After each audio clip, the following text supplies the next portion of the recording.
My father taught me many things here. He taught me, keep your friends close, but your enemies closer.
Do you know who I am, Mr. Woolley? I give up. Who are you? The Antichrist. You got me in a vendetta kind of mood. You tell the angels in heaven you never seen evil so singularly personified as you did in the face of the man who killed you. Hey, folks. Thank you for stopping by Kaiser's Castle. We're going to have a very interesting show tonight. And what that's going to be is comprising BZ from BZ's Berserk Bobcast Radio Saloon. Or I probably fucked that all up, but BZ, you can explain exactly the name of your show. It's an epic show, so why don't you explain the name of it, brother? Well, the name isn't Epic Show, but I know, people told me, BZ, when you start a radio show, make it easy, make it simple. So what did I choose? Nah, nothing like that. I choose the Bloviating Zeppelin's Berserk Bobcat Saloon radio show that pretty much nobody can repeat or remember. I don't know if you know Ken McClinton. He's this guy that I talk to all the time up in D.C. Ken, I've been on his show. I go on his Ken show every Monday night for, 30 minutes or so. Every Monday. And I've been doing that since, probably almost 4 years now. 4 years! Kaiser, 4 years. The dude can't get my radio show name right. 4 years. He calls it the Salon. I keep telling him, dude, just add another O, and you'll be fine. Add another O, and you'll just be okay. Go ahead and do it. So, no, I don't. I actually asked people, I said, hey, how about if I just change my name to the BZ Show? Or how about if I just change it to BZ's Saloon? And a lot of people that I asked that have said, no, we don't like it, no. So I kept the name. It's long. Nobody can remember it. I agree with you. I love the show just as it is, but I always know I'm fucking it up whenever I bring it up. Anyways, folks, this is the Bloviating Zeppelin, BZ, and he is a good dude. He had a really good show on last night, but we're going to talk mostly today about the shutdown. Basically the ways the governors and these judges right now that are enforcing it are opening, and law enforcement too. And we're going to talk a little bit on the Venezuela silliness, but how they're opening themselves up to violations of 1984. I believe it's 18 USC 147, isn't it, BZ? Color of law?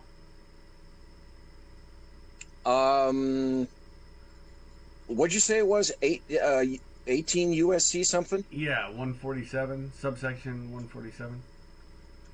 Check that out. I may have misremembered. Maybe it's 142. I can't remember. It's been a while. That happens to do with the transfer of obscene material to minors. Jesus Christ, that's smut. Yeah, we don't want to do that one. We don't want that. We don't want to do that one. What is color of law? I can look it up right now, but I don't want to. I was relying on your encyclopedic knowledge and remembering of. Of course, I have a shit memory of The 18 USCs. I mostly don't remember. Okay. You're taxing my brain from. Let me find it.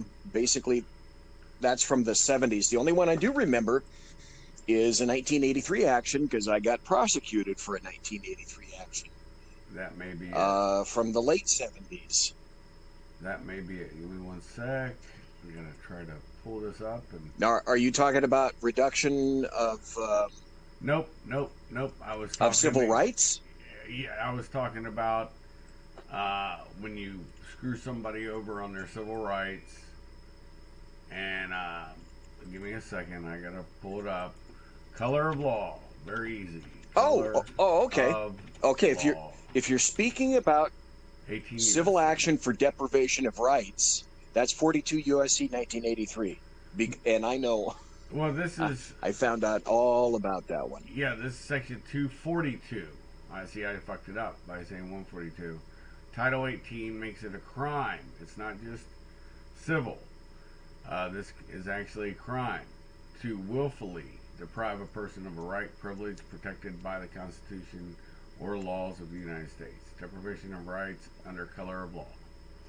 And that's 18 USC subsection 242. So I knew it was. I just fucked up on the first number, man. Anyways,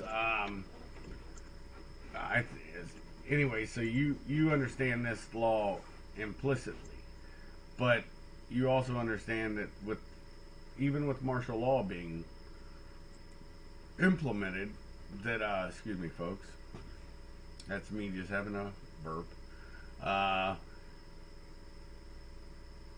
You understand as well as I do that these people that are doing this, the governors, they swore an oath to the Constitution. There was somebody I was talking to on a different show, just a regular guy in a chat. It wasn't nothing like anything major. And I was like, he's like, well, what can you do if the governor and this and that's happening? You know, what recourse do you have other than violence? I said, shut up.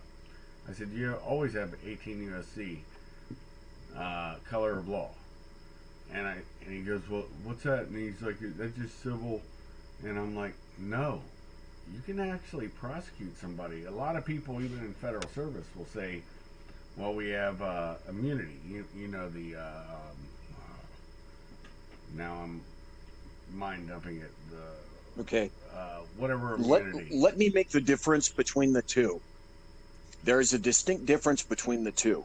Right. The one that I am familiar with, which is 42 USC 1983, that's regarding civil actions for deprivations of right.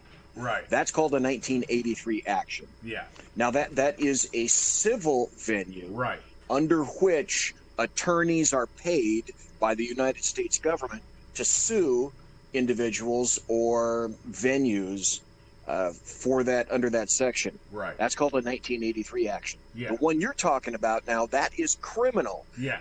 Big difference. Yes. 18 U.S.C. 242 says if under the color of any law, essentially, you deprive somebody of their rights or immunities or protected by the Constitution and U.S. laws, then that's a criminal section. Yes. You can be imprisoned in a federal prison for an unspecified number of years. At the very end of that section, it says you can also be sentenced to death. Now, you know, that hasn't happened since the Rosenbergs, essentially. Right. But the distinction between the two is marked. The 18 U.S.C. 242 is a criminal section. You can be prosecuted criminally. Right. The 42 U.S.C. 1983 is a civil action that I have some personal experience with. Right. So these are overarching codes that are essentially superior to what any state codes have. I believe, Kaiser, what we're gonna see. We're right now in the maelstrom, a criminal maelstrom, the likes of which nobody really saw coming and nobody anticipated. They should have, but they didn't. Right. And it's going to take a while for all of this to sort out. And I think there are going to be a horde of lawsuits stemming from all of this. which I think is good because it's finally going to delineate and give structure to the times and circumstances under which these things may lawfully be implemented. Because right now, in my opinion, mayors and state governors are acting like little totalitarians, especially now when new information has come out indicating that these reactions, there are two models. There's the Chinese model in terms of reaction to Wuhan 19, and that is to strictly isolate essentially everybody. Everybody isolates, nobody goes out, period, end of statement. It's a very narrow model. That model is the one upon which all of these assholes are predicating their edicts, which I believe will be found unlawful, but it's going to take time. It's simply going to be a morass of a system. The legal system is going to be clogged with this crap literally for at least a year or two or three. And you have to remember, it's going to occur on every level that you can think of, because eventually some of these cases will come up to SCOTUS, they'll come up to federal appeals courts, and I think sooner or later they're going to end up at SCOTUS, which again is why SCOTUS is so important and why the other lower level federal judge appointments are so critical. But it's also going to occur not just on a federal level. You're going to see this going to state courts in California. There are superior courts and muni courts. Muni courts handle the lesser charges. Superior courts handle the more serious felonies. So you're going to see people suing in localities, in cities, in counties. You're also going to see people suing on state venues. Essentially, every county is up for a suit in every state. They have opened up a Pandora's box of legal hell. Oh, I agree. And it's from a number of people that think that, for example, in California, I always spell it with a K. Gavin Newsom is using a law that was intended for very short-term emergencies. Cal OES exists, that's Office of Emergency Services, exists to make immediate response to local areas or a statewide emergency like an earthquake or a flood or a fire. These are or a 9/11 type event. Yeah, it's short term. It's not or something like that. You're right. But it's a very short term event, and there's the spirit of the law and the letter of the law. The letter of the law is it was crafted to address those emergencies. It wasn't intended to be utilized in any kind of a long term, not a week or two or three, and it was crafted to be very specific. So these governors, and especially New Jersey governor, I can't think of the dickhead's name, just came out with an edict today saying he just extended lockdown for another month. Yep. Now, you got people in New Jersey in summer, and you've extended their lockdown until June? He said essentially the end of June. People aren't going to do that. They're not going to take that. That's just not going to happen. There are going to be so many lawsuits over all of this crap. And I say, great. So do I. And I'll tell you something. New York's opened themselves to a morass of them, too. California really has. When you have examples of one lady, this judge is about to really get hit, probably. It's in, where was that? I want to say it's not North Carolina, because North Carolina was the tattoo guy. This lady opened up a hair You're talking salon. About the Salon a la Mode. Yes. She's in Dallas, Texas. That's it, in Dallas. This is Texas, folks. And their governor's been really good with how he's opening things up. But basically, she put it down to the judge like this. It's classic. It's just like you're like I am, probably, where you don't just look at the case and how it's held, but you want to research back a little bit and see how it is. It's that one where they actually physically opened the door. Guy wasn't for sure identified. Comes to the door. He's got a sandwich in his hand. And all of a sudden they open the screen door on him. He hasn't said anything. They haven't verified that that's him. They pull him out of the house, arrest him, and he got kicked because what are you not allowed to do? And you can't serve a warrant on somebody you haven't positively identified. And it was really hilarious case law.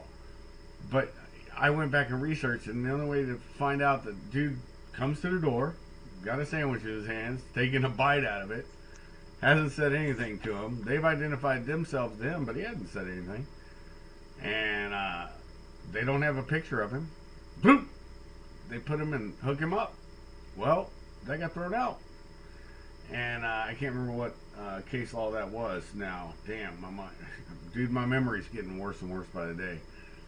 But just like with this, imagine when they write this up and this goes to SCOTUS, a woman gets up and tells the judge, "Judge, you can do what you want to me, but now comes the matter of," he called her selfish. That's what this fucking judge said to her. And she goes, "How's it selfish when I and all my hairstylists have to put food in our own children's mouth? That's not selfish."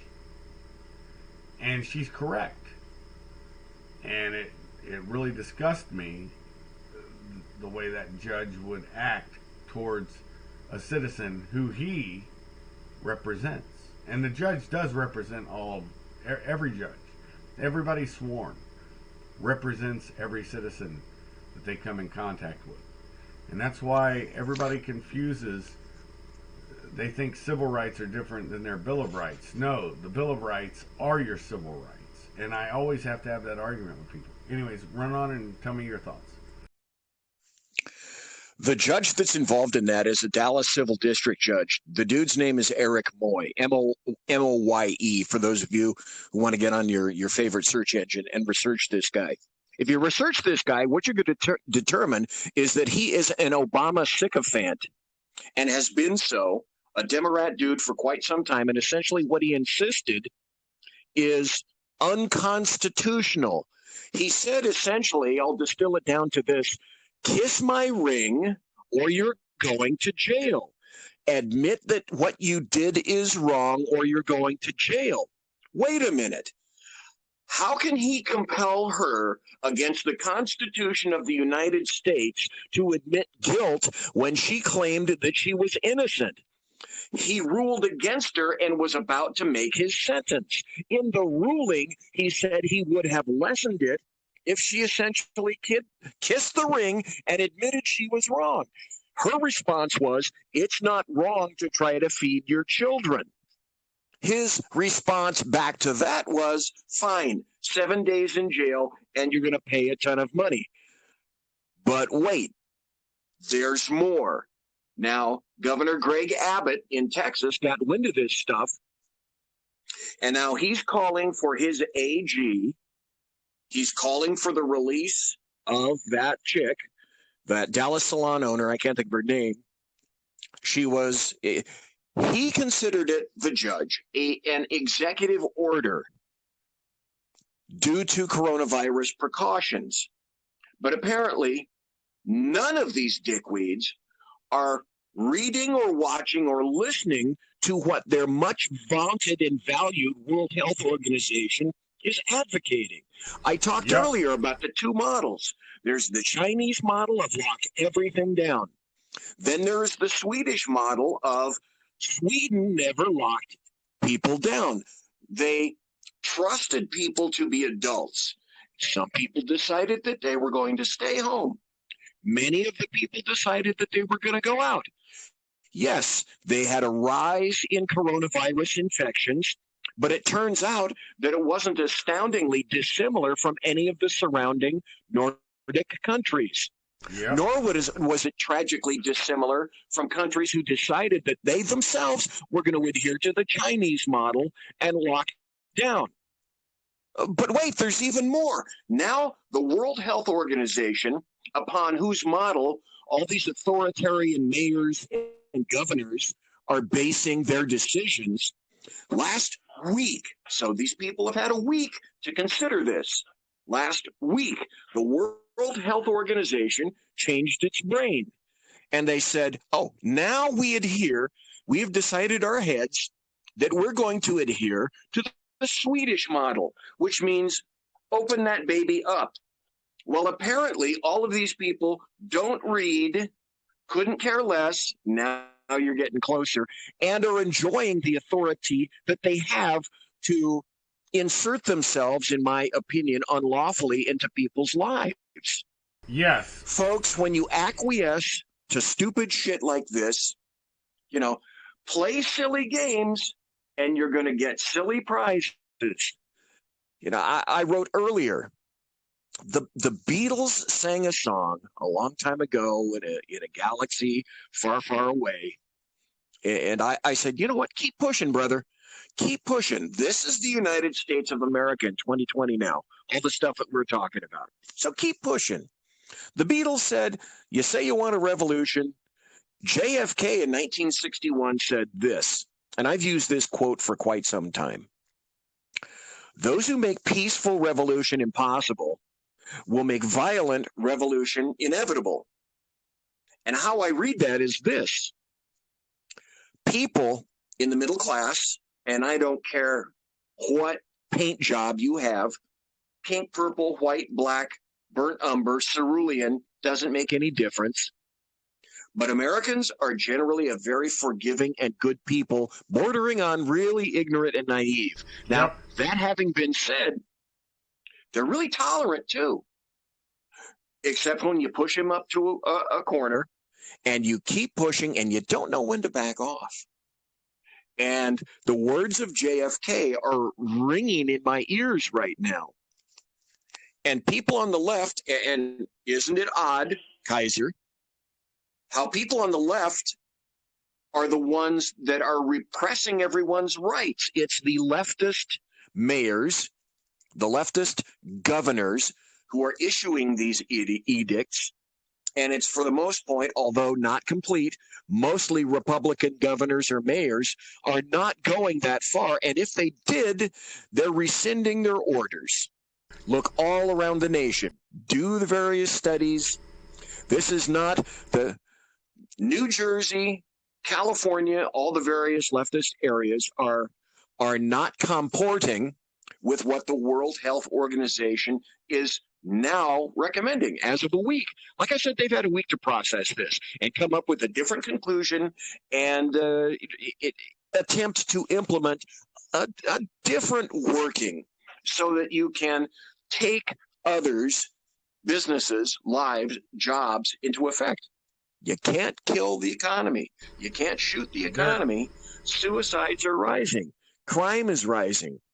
This to save a few people in terms of the newest models doesn't make sense when most people should be outside, unless you're New York's Governor Cuomo and you purposely target nursing facilities and then you kill, the aged and the elderly, and then you wonder how that happens. Well, I think two things. I think, one, they're purposefully doing that because the older generation are more apt to vote.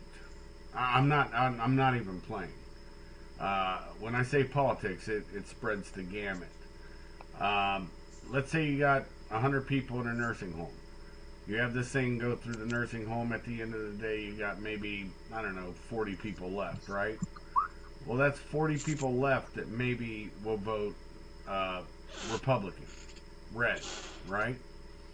Also, I believe that by doing this, like, they're punishing it, and the reason why I can say this with confidence is Ohio, in my home county, which was Franklin at the time, did not vote for Clinton.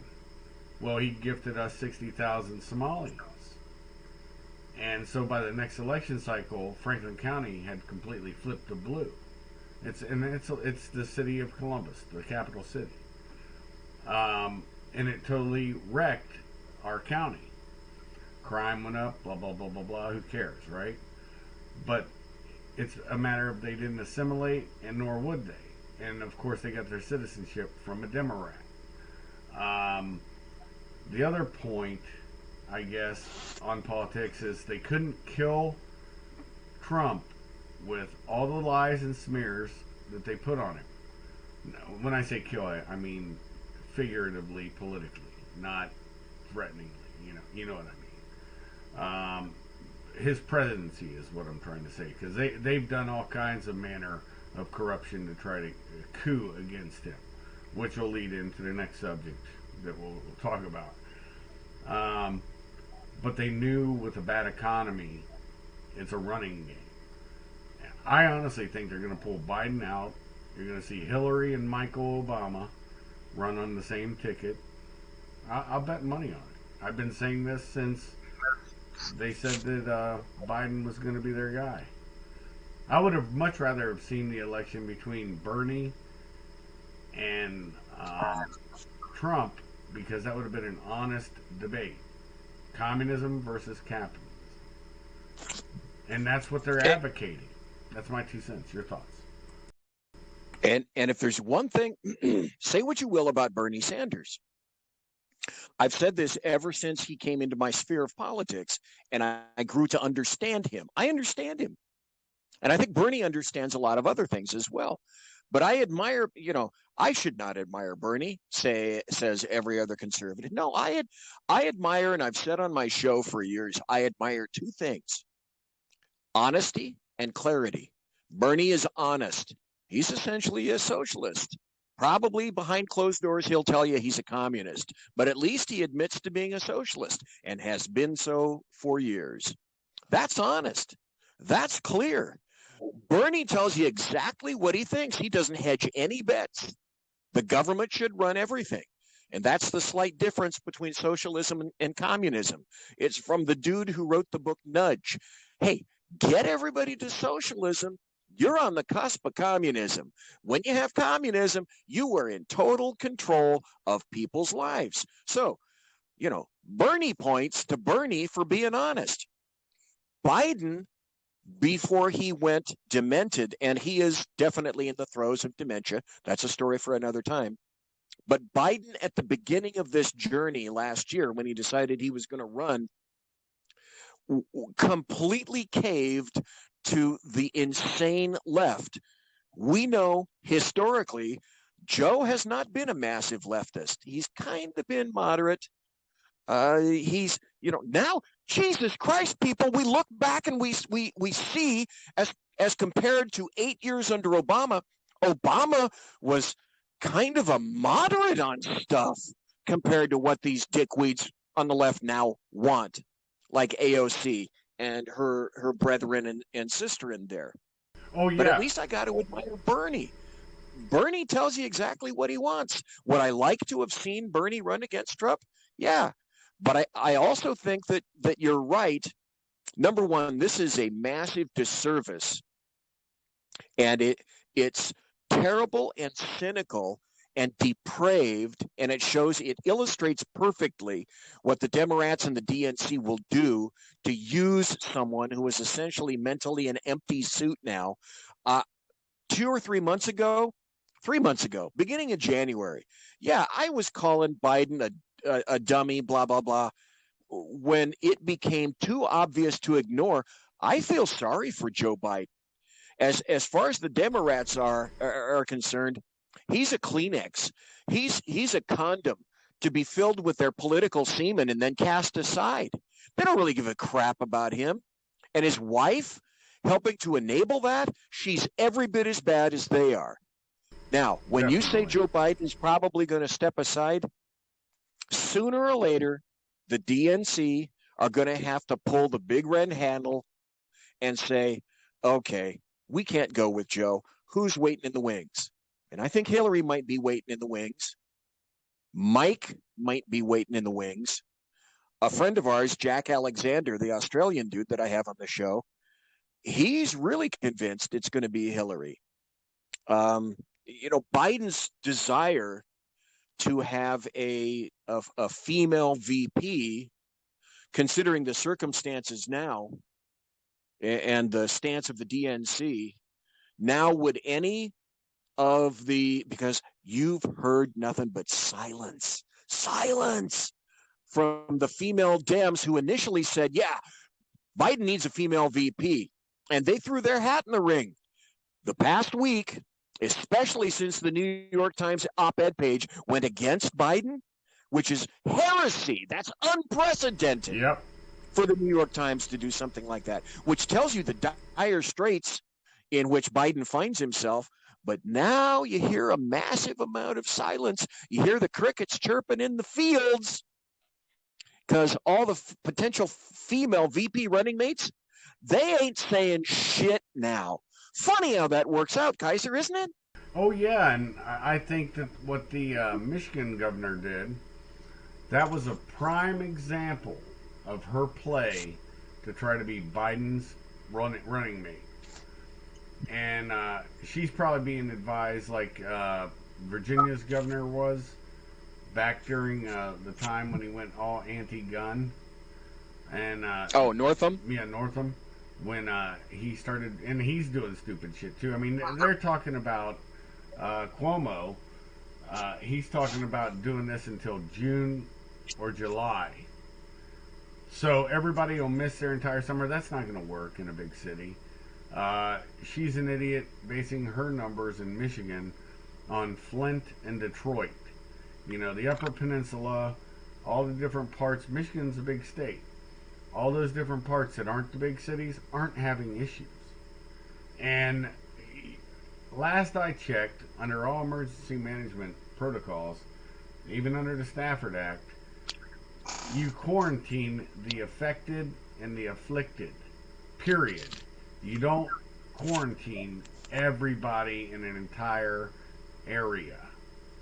No, you don't quarantine the healthy. That's stupid. That's one of the reasons that those two doctors from Kern County about a week and a half ago got their video, their full-hour video that I played the entire thing last Thursday night so people could actually hear what they said. The doctors in Kern County had the temerity to say, folks, run the numbers, look at the stats, examine the studies. And the studies do not support the Chinese model anymore. You can't, and they, doctors need to do the doctor thing. Economists do the economist thing.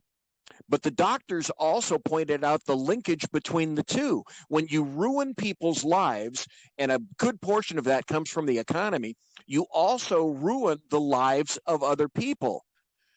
Doctors and nurses are getting let go and removed from hospitals because elective surgery, which saves lives, has been put on hold to make room for Wuhan 19 cases. So all these hospitals and adjunct hospitals built in fields, et cetera, they're all being disassembled and taken down. The coronavirus, the Wuhan 19 flu, didn't explode like everyone thought it was going to explode. Yeah, it exploded in New York. That's a story for another day as to why it got stupid over there. If you can't see that a virus running through an urban rat cage like New York was totally predictable, a 5-year-old could see that. Yep. But the doctors in Kern County were making the linkage between mental health and physical health and what takes priority over a shutdown. Now you're seeing suicides. I read of a nurse that committed suicide over all of these things. There's a video that I was going to play on my show last Thursday or Tuesday, and I ran out of. A little kid killed himself, hung himself in Texas because of the crap that's going on with coronavirus. He can't go out. He can't play. He can't go to school. People can't get elective surgery. Thank God I got my fucking chemo done when I did, because I wouldn't be in there right now. And all the people that need chemo, all the people that need hip, joint replacements, all the people that need all sorts of surgeries that are considered elective, you're killing these people. Oh, you're killing them. Oh, shit. You can't even get in to see your doctor, even where I live in the small town. I think we've had a grand total of 3 or 5 cases, something like that, right? And they're mostly people from out of state, by the way, in big cities. That's all I'm going to get into. They're not. They have family here. That's about what it is. Okay. But it's hilarious when you look at this. If I had a major issue happen, uh, let's say my ticker's not ticking right. I know there's something wrong. Can I go see my family doctor? No, I can't go see my regular doctor. You know why? Because it's attached to the hospital. And they had a couple people in there with corona, and so everybody panics, and it's the panic that's repugnant to me. We used to be the land of the free, home of the brave. I honestly think because of the sheeple and the way toilet paper and towels and all that stuff, the blowing off the shelves of those, well, they've spun into a real problem, which is now we have meat processing companies that aren't functional. So now meat's going to be in short supply. Walking into our Kroger, I heard the meat department head talking to the boss, and he says, "Yeah, I put out all the meat today. We have nothing left in the bag."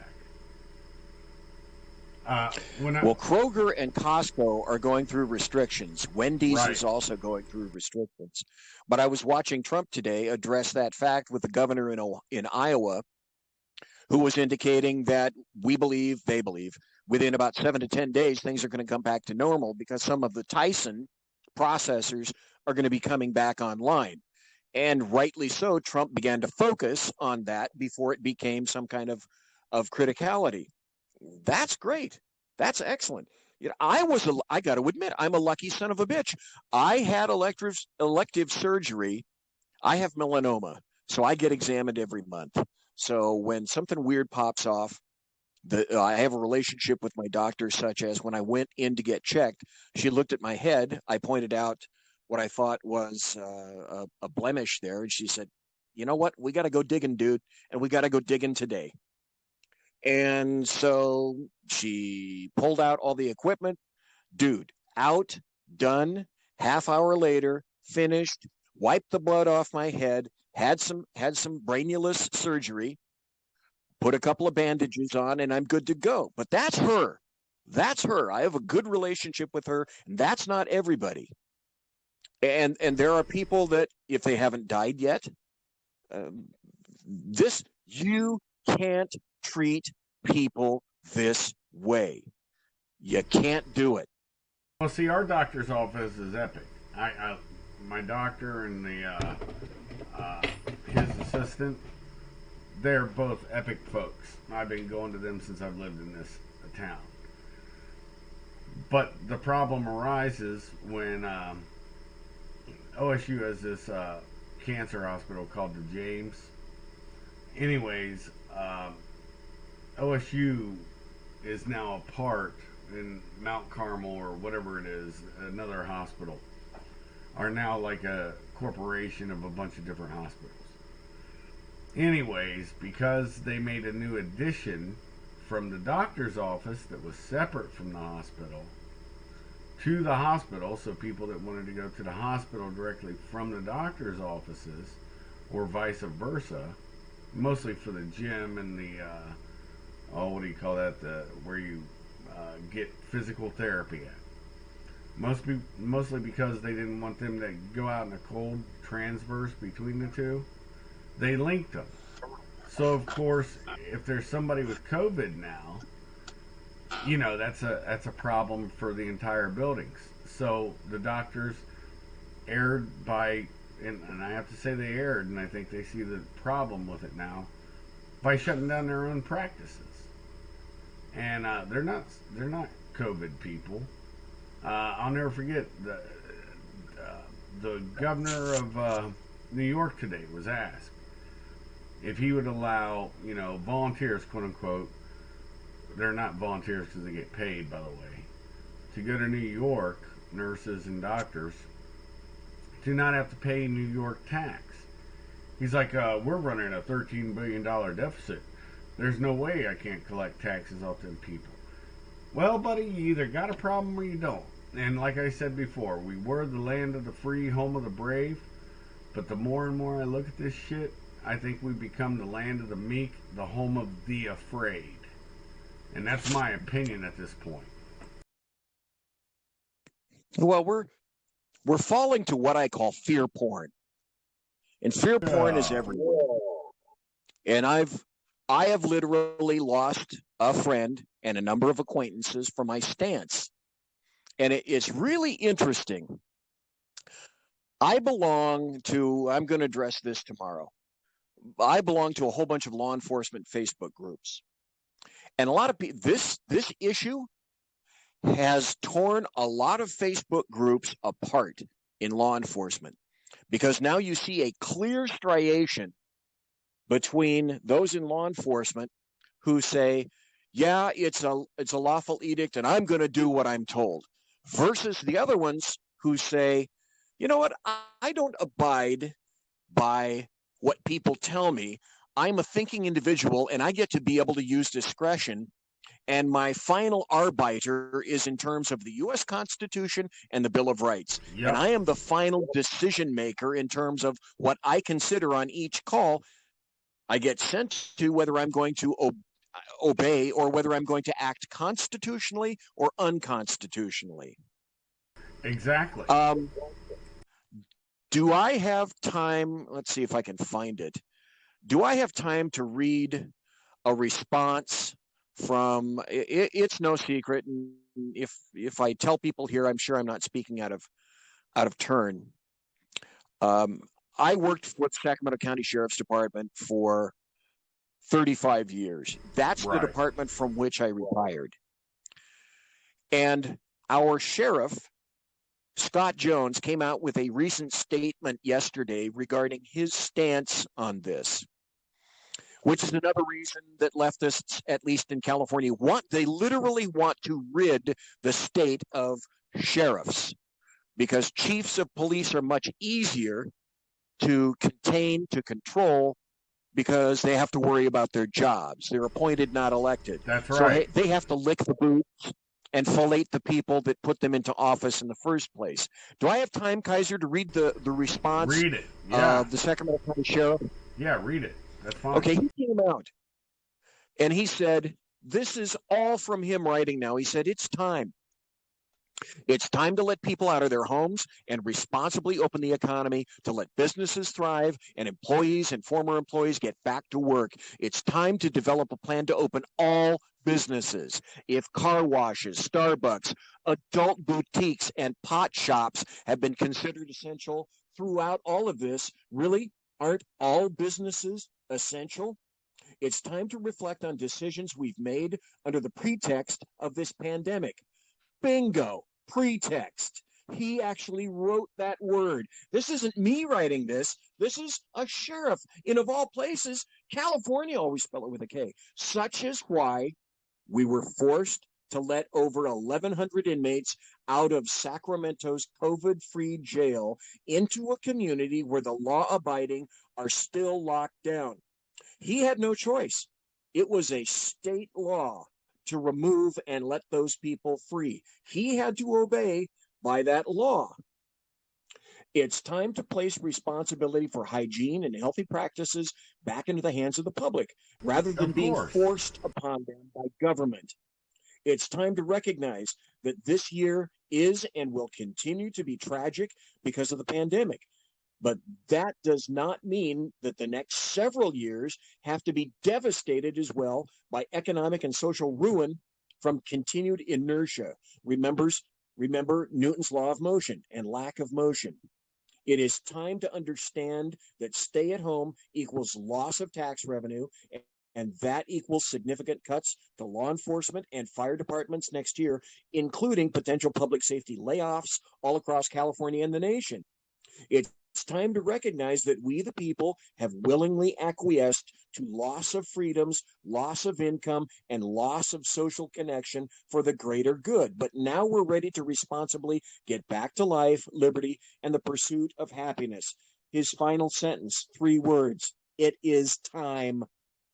Well, I can't say that any better. I'll tell you something that reminds me of what he said and what's going on right now, and I want your take on this. Back when we took Iraq, 03, General Paul Bremer was made basically the mayor of what became the IZ, International Zone, and then it was changed. It was changed like 3 times while I was there. The Green Zone and blah blah blah. Anywho, Paul Bremer, in his infinite moronacy, um, decided to fire all the police and all the military and start anew without those same police and military. Instead of doing what we've always done, what always works, we've done it everywhere we've gone and had a war. You keep on the police and military, so they're still getting paid. They're already trained. They know how to deal with guns, okay? So you keep them on and you vet them while they're on the job. Paul Bremer didn't want to do that. So now you have all these out of work police and military, and guess what they were doing? They were being offered money by Iran, by other states. You know, hey, why don't, if we give you this gun, why don't you get a video? There used to be a site called ogreish.com, and you could see all the different shit that these people did to make money. Taking pot shots at people for no reason, putting on a vest, loading up a vehicle for a V-bed, implementing and putting IEDs or explosively fired EFPs off the side of the road. And these people, and you and I have talked about this before, that sticky wet masturbational fantasy, these moron people that think that revolution is cool, they don't realize their family would be affected too. And you know, and most of those types of people have no training. They've never seen hardship, any real hardship. Let me rephrase that. And because hardship nowadays is, you know, you looked at my ice cream cone and or you know, whatever, you know, it's something. You called me fat, you know, so what? You know, you called me a man, you called me a Nazi, so what? You know, but now that's real. Oh my God, it's like we have a social credit score. No, you don't. You know, just if I call somebody a libtard or a fuckstick, it doesn't mean anything. It's just a word. You know, whatever happened to sticks and stones break my bones. But what is real is if they do start laying off and firing police, especially police. I'll just use that because you and I have commonality and understand the alpha male meat eater syndrome. Now, what is the percentage of those that will either, because you've seen them and I've seen them too, people who are cops, that's their entire identity. If they lost that job, usually, well, not usually, but several times I've seen they eat their own Glock, you know. That's just a fact. And it's a sad fact because it becomes their identity. And I've seen it in the military also, so don't think I'm picking on police. I don't know about fire, never really hung with any hose draggers. But the point is, a lot of people get their identity from their work. And when you cut them off from their work, especially people who are trained in controlled violence, you don't know if they're going to snap and become uncontrolled violent. And that's a real thought that I have. And the longer this shit goes on, the more they'll start listening to the idiots. You know what I'm saying without me having to say it. And then that's a nightmare scenario. It spirals. Your thoughts? I would agree to a bit, but we have to go back to what's motivating all of this stuff. You made an interesting point in terms of money as a motivation.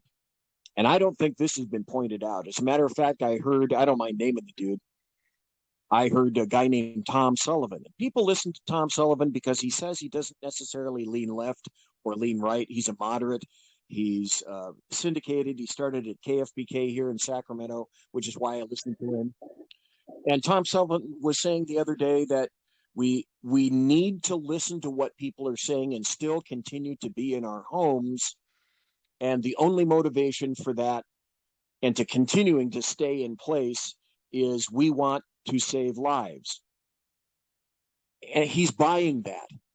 He still, and altogether too many people have not clued in or grokked the fact that all of these stats are changing, and they have changed. And just when the leftists said, I don't know, in February or March, that this is an event which cannot be politicized, they were the first assholes to politicize it. Well, when you talk politics, what also comes into politics? Money. Yep. Funny that I saw and came across this article. U.S. hospitals getting paid more to label cause of death as coronavirus.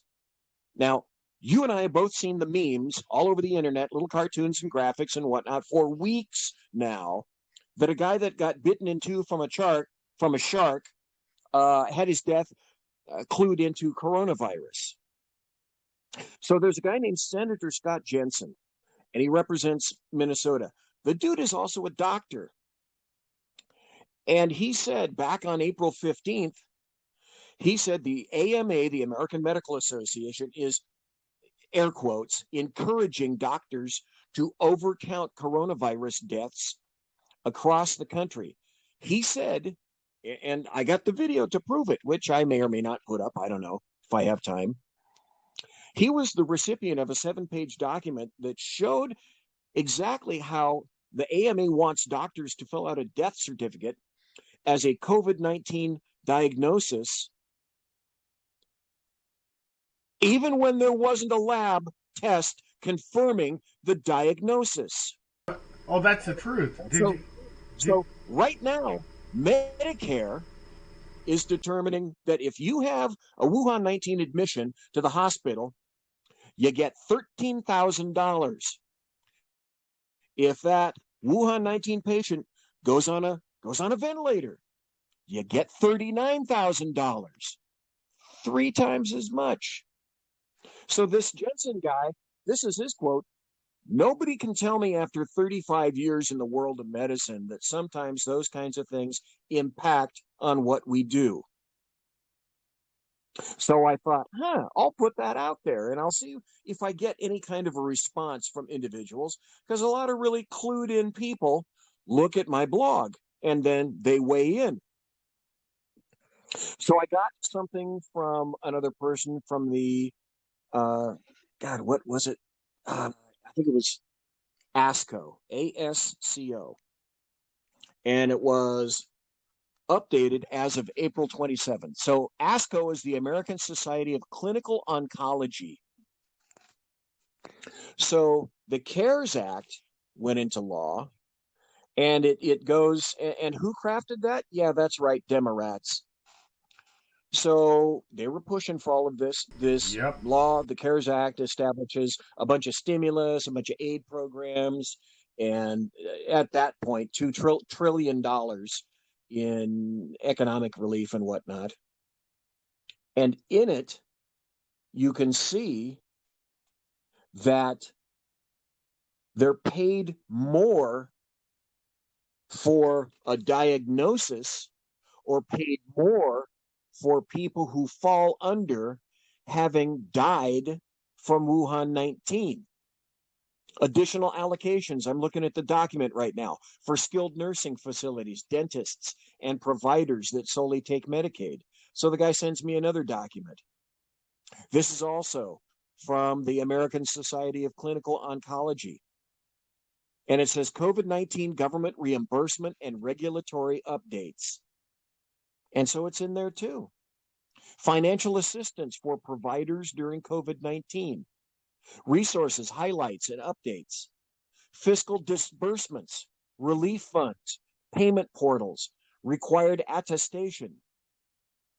It tells you that for all care for a possible or actual possible, for a possible, that means unconfirmed, right? That means potentially untested, right? For all care for a possible or actual case of COVID-19, recipient certifies that it will not seek to collect from the patient out-of-pocket expenses in an amount other than what the patient would normally have to pay. Right. But what Jensen said was originally correct. They're paying more The government, because of laws crafted under Kerry, they're paying more when people are associated, not even confirmed, to have died from Wuhan 19. Well, there's 3 points I can bring up easily. There was first off, there was a story about somebody in New York gets hit by a bus. That's written down as a COVID-19 death. I'm not even making this shit up. I wish I could. I can't make this shit up. We now have fantasy blurring fucking reality. Also, there was a woman. This is in a Project Veritas report. He's talking to a woman who ran a not crematory, but where you go when you die, the damn funeral home. Oh, a funeral home? Yeah, and the woman said that she had some Supreme Court justice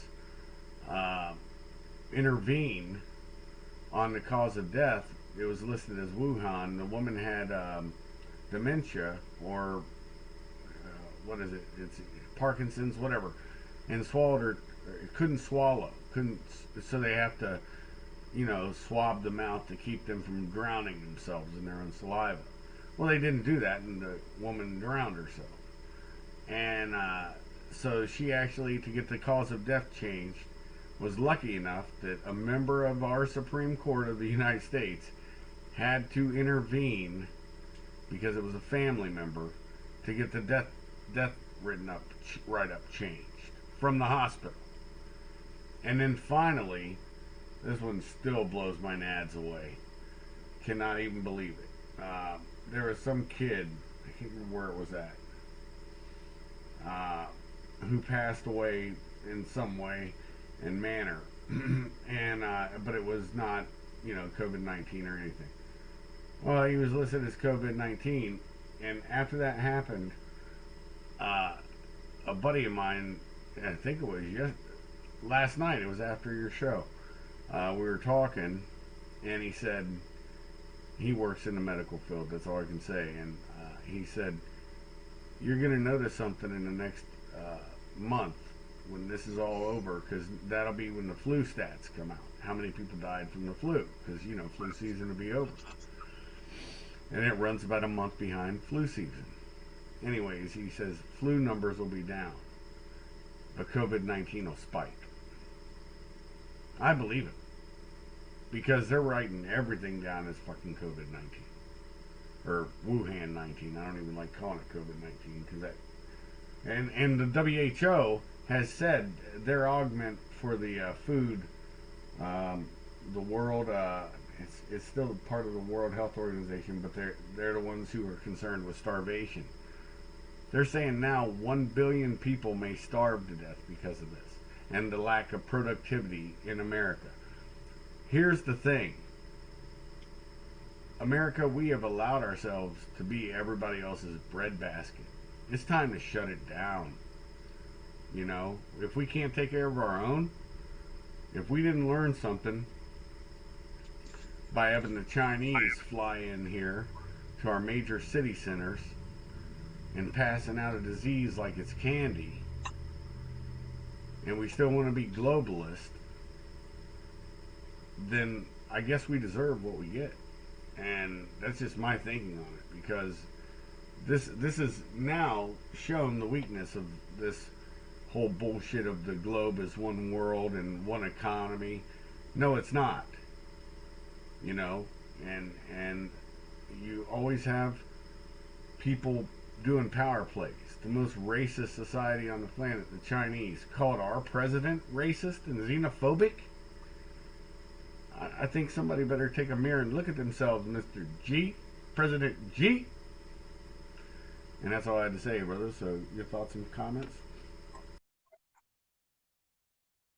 Project Veritas had something very interesting to say about all of this. They found that funeral directors are discovering that almost everybody who died, at least in New York, is marked as a victim of the Wuhan 19, right, no matter what really happened to him. There's a funeral director. I'll find his name here in a little bit.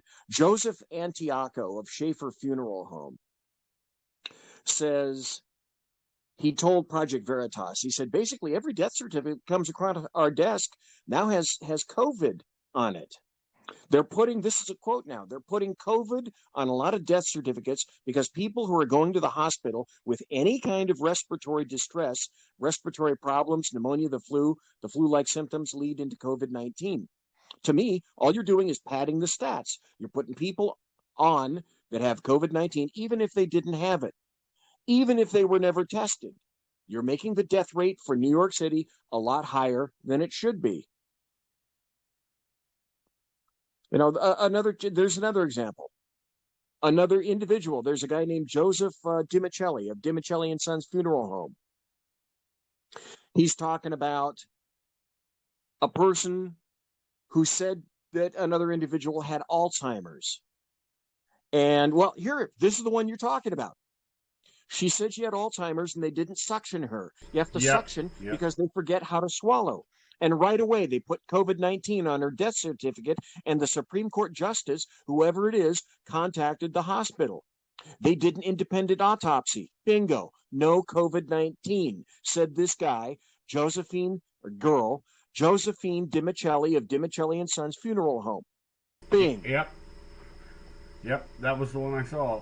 Like I said, man, this is cooking the books, and it's not good because I don't know if you ever listened to Glenn Beck back in the day or not.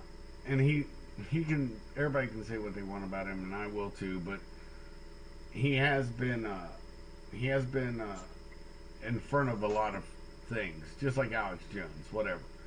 I'll listen to all kinds of people just because I don't care.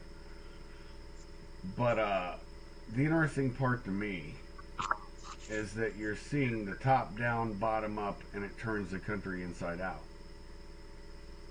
You know, the bottom rises up, so the top has to come down, and it turns our country inside out. We witnessed it under Obama, and little did we know, the man who was trying to fix this country from what the fuck-ups that man did, the prior occupant,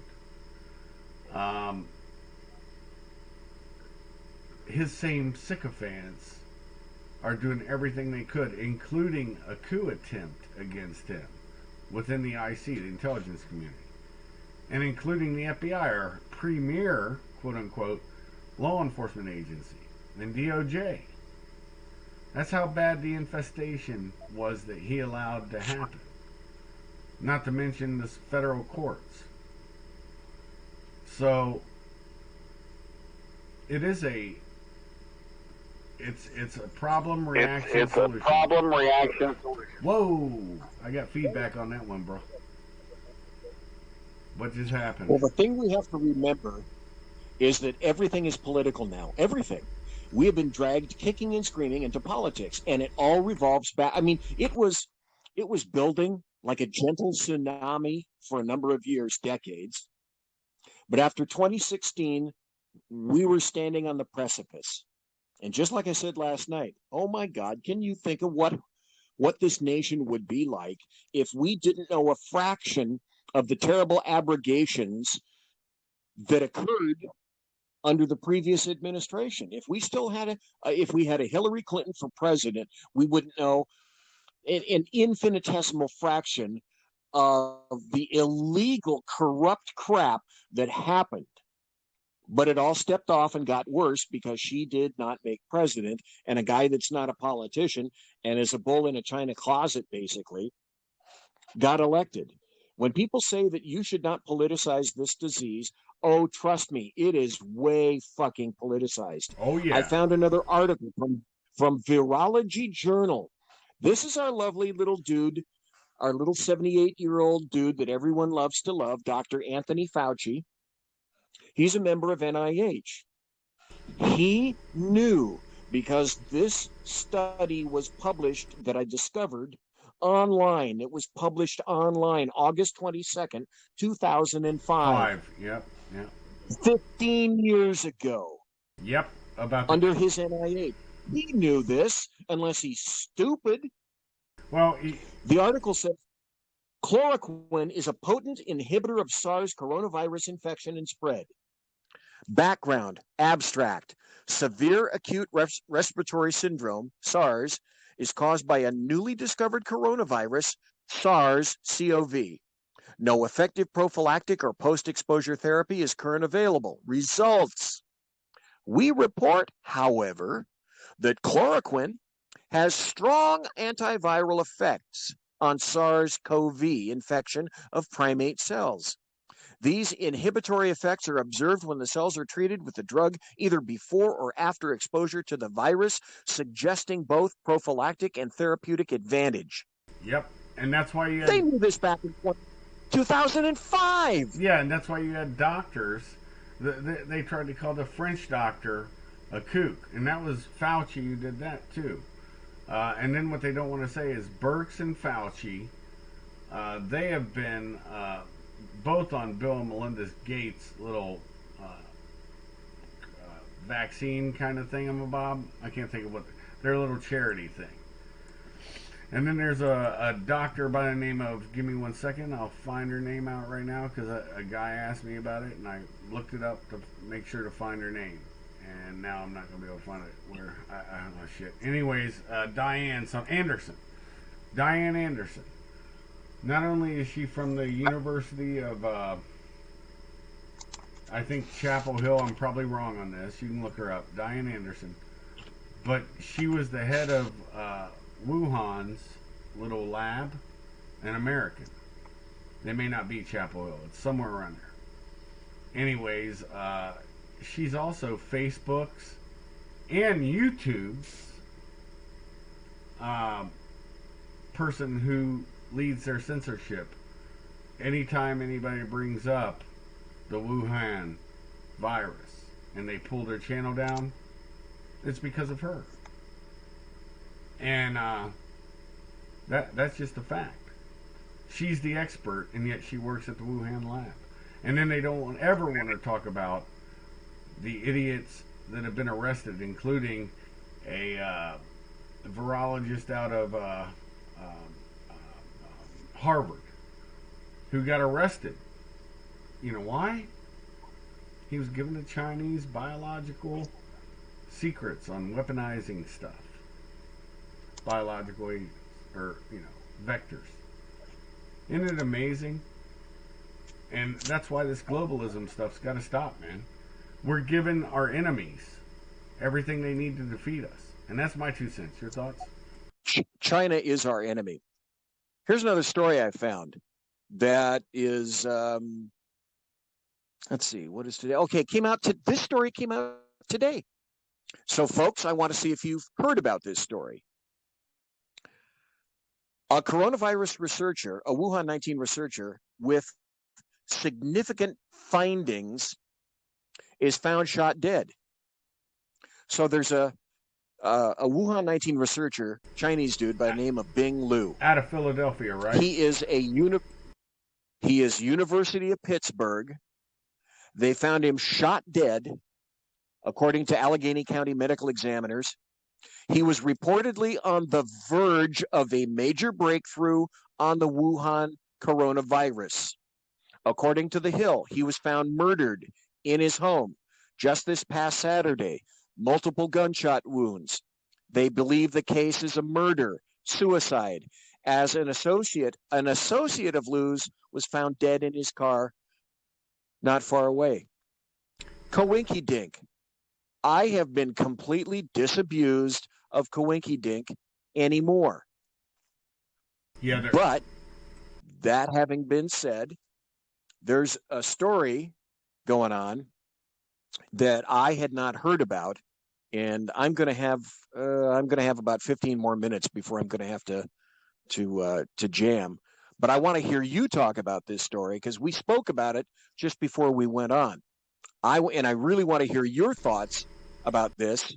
Apparently, some kind of an ex-Special Forces soldier was linked with some kind of a coup attempt in Venezuela, and it just sounds so off the wall to me. But you told me about that, so I want to know what the hell happened. Oh, no worries. No, it's several of them. There was a total of 10 on the fishing vessel, by the way.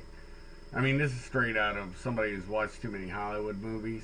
And whether they're SF or not, I have no idea. Haven't looked at their creds or not or anything. But there is a watershed between somebody who does stuff as a member of a military, even SF, and they're very good at being on the ground, and all of them know this. I ain't telling nothing that's out of school, and functioning with locals, and they're good at insertion, extraction, this, that, and the other. But they have the backing logistically of a nation always. And then what I do for a living, you're not backed by anybody, and some of the stuff like having their passports, this, that, and the other. They're bringing in loads of equipment, saying they got 300 people that are doing a resupply mission. Instead of going overland where you've got cover and whatnot, concealment, no, they're coming in from the water, where you can be, even at night, be seen from a distance, coming in on a boat, and trusting different locals to keep stuff quiet. That's not going to happen. When Americans go anywhere, that's why I don't normally work around a lot of Americans. They draw attention. And if you do work around Americans, you work around Americans that look like the native people. You don't have a blonde-haired, blue-eyed dude running around in the Far East, except for you can get away with it in Afghanistan and some parts of Iraq. More redheaded and green-eyed, though, mostly, or hazel. They're pretty easy fit-ins. But anyways, I digress. The whole point is, it's not okay. There was a company by the name, the guy's name was Simon Mann, and he owned a company called Executive Outcomes. You probably remember them from the 80s. During Sierra Leone, it's one of the best examples of a mercenary job gone good, where they actually brought everybody to the peace table, the Abidjan peace accord. Anyways, then you had Sandline, who Simon Mann set that company up, but he allowed a guy by the name of Timothy Spicer to run it. And with Thatcher and the people, Mark Thatcher, Margaret Thatcher's son, Khalil, several other people who were involved in this. This is old school. It's an old school hit, but they tried to do it in 2004, I believe, was when this happened.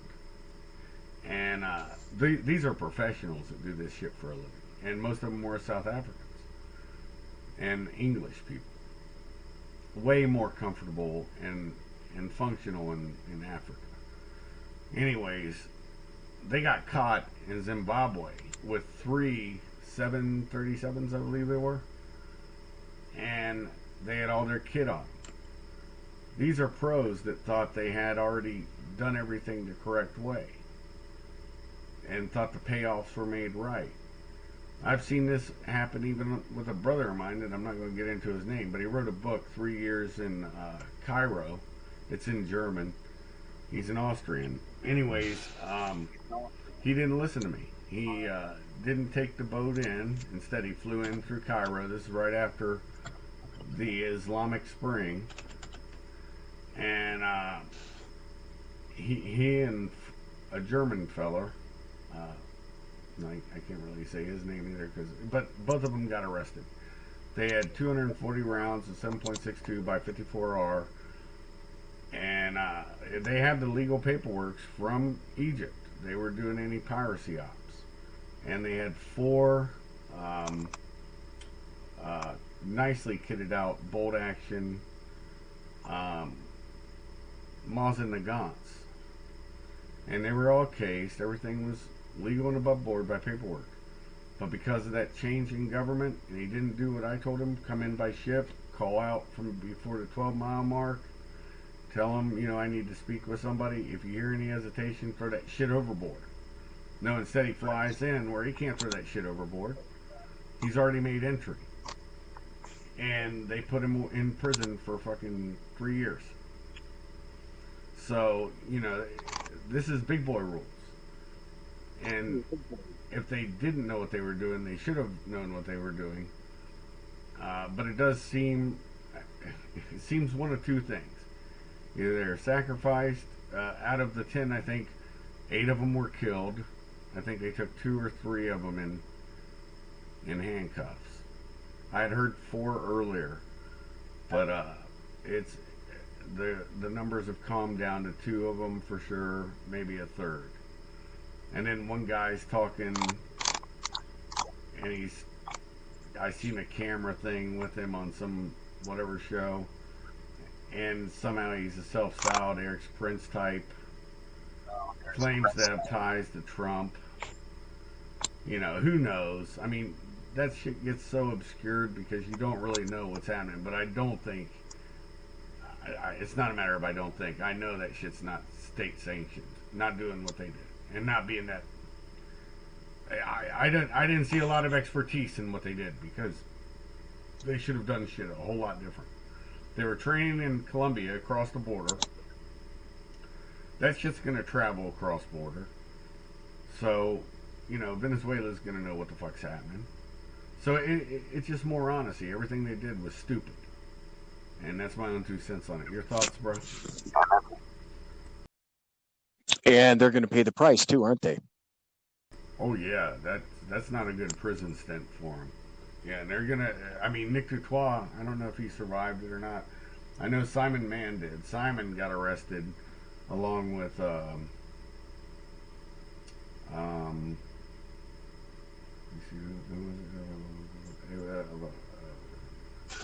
Sandline. Oh shit! Why am I mind dumping his name? Damn it. Anyways, Simon Mann got arrested. Oh shit! I'm mind dumping it. But anyways, there were several people that didn't survive that stint. But Simon was the last man to leave. He made sure all of his guys got out before he did. So that's just the proof. And the funny thing about this is, I mean, this shit goes. You can see people fell out upwards. The gentleman whose name now I can't remember. I said it just a few seconds ago.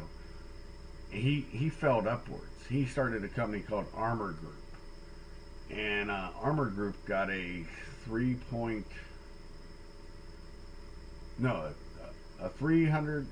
to 300 million no bid contract for Armor Group in Iraq, and that was in 2004. So that's how Armor Group got its seed money. After he had changed, he was the false face for Sandline. That's what the fuck am I mind up in his name? I can see his face right now. Tim Spicer. So yeah, and these are dudes that know what the fuck they're doing.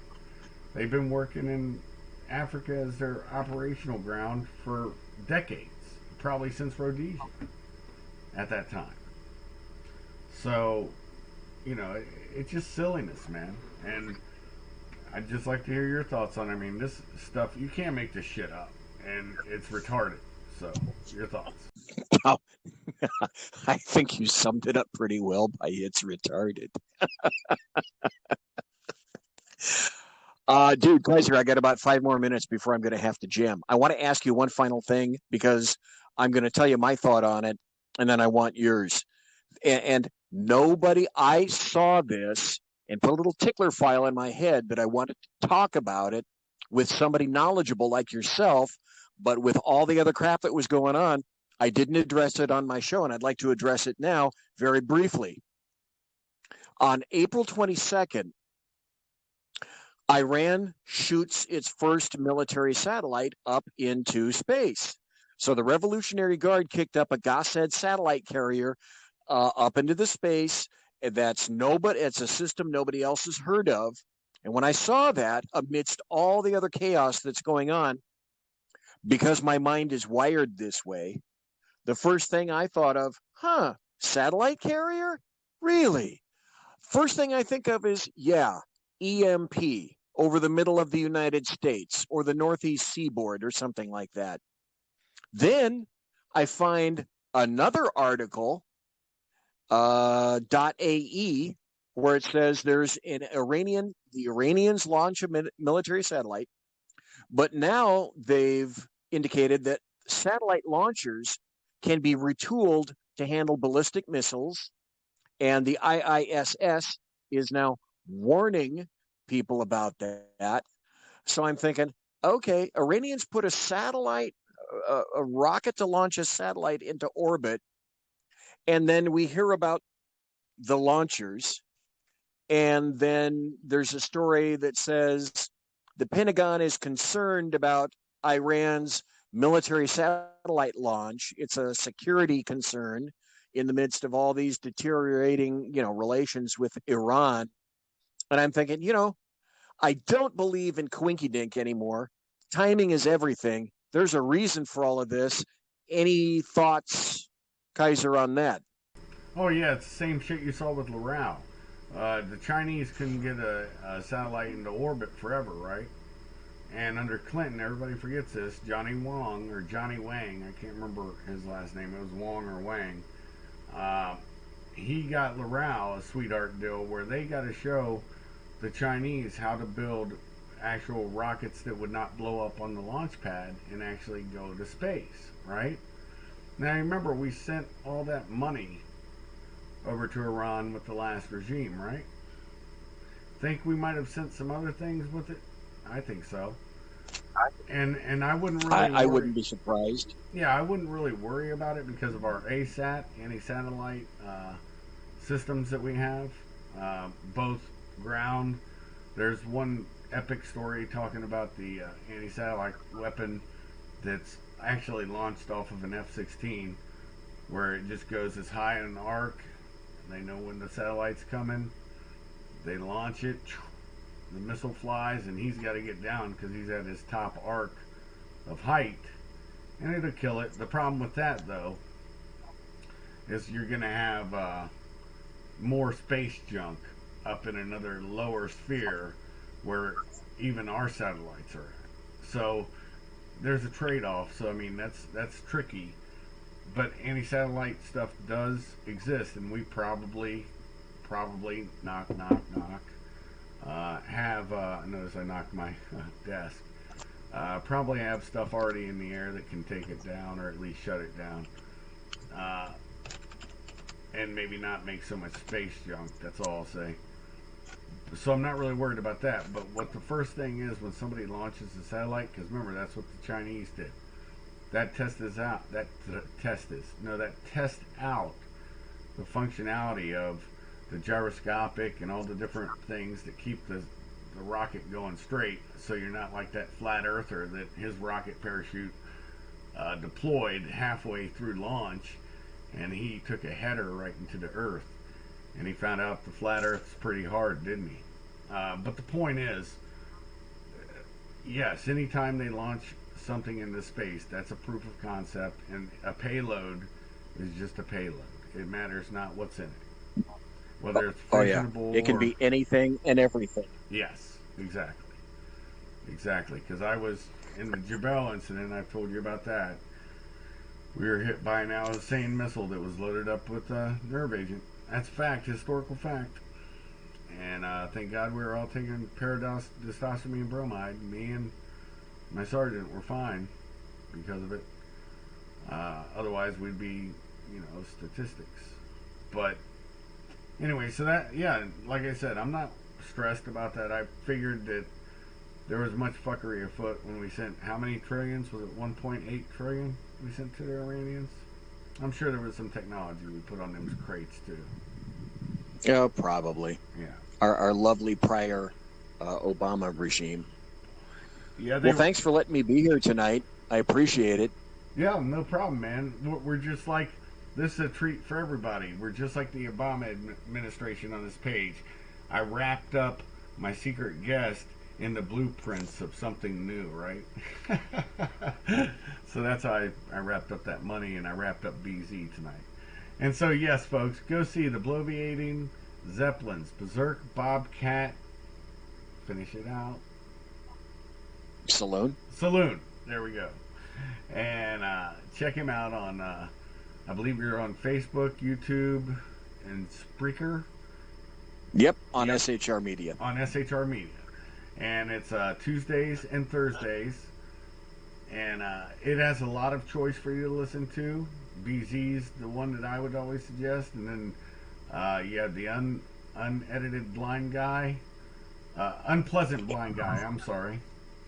No, I'm going to start calling him the unedited blind guy. I like that better. I've had him on my show twice. He's awesome. And you also have a Southern Sense, right? With we got Southern Sense. We've got Melanie Colette. Yep. We've got The Right Way with Shannon and Mike in the morning. They're a great morning group Yep. to listen to, where the first thing Mike Wright says is "Morning, Yep. morning." Good dudes. I like all of them. Great folks on SHR. Yep. And hopefully we'll be hearing more from Clint and Sean. And you have the what was the name of that part of the program where you got the Chat Show? That was always fun. That's a good drinking show, folks. If you ever want to, it's a good drinking show. The only problem is I fear it ain't coming back. Bummer. All right. Yeah. Well, that's fine. Okay. Anyway, so folks, first off, BZ, thank you very much for stopping by tonight at Kaiser's Castle. I want to thank everybody as you've sat on my big orange couch enjoying your coffee, tea, soda, and adult libation, or adult libation.